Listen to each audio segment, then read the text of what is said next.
मोल माफी दे दे लक्ष्मी, मोल माफी दे दे। अरे ही रमेश की हत्या करवा है, नहीं छोड़ो। ये तो मैं वही दिन जान डाले रहे। अरे भले मैं फांसी में झूल जाऊं भौजी, लेकिन आज है ना बिना मारे नहीं छोड़ोते, हटते घुसते। नहीं नहीं ऐसा झन करो काका। काका ये पापीला छोड़ दो, एक सजा ये ला भगवान दी। जा ते मोर पैरला छोड़ और मंदिर में जाके भगवान के चरण ला पकड़। ते महानत लक्ष्मी, ते महानत। भौजी का ठीक है? मैं तो ठीक हूँ। राधा कहाँ है? राधा अब मैं जानत हूँ सरकार, राधा ला आज यहाँ फटपटी में बिठा के बिलासपुर रोड को दिखे हैं। अजय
कानून के हवाले कर दे।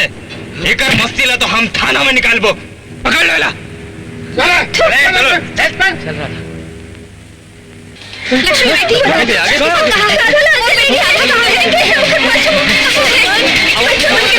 चिंता मत करो। ठीक तो बस ना। किशन तुला कुछ हुआ इस तो नहीं बेटा? नहीं भौजी नहीं। वो टूराला तो मैं अंदर करा के आवा था। भगवान की कृपा है।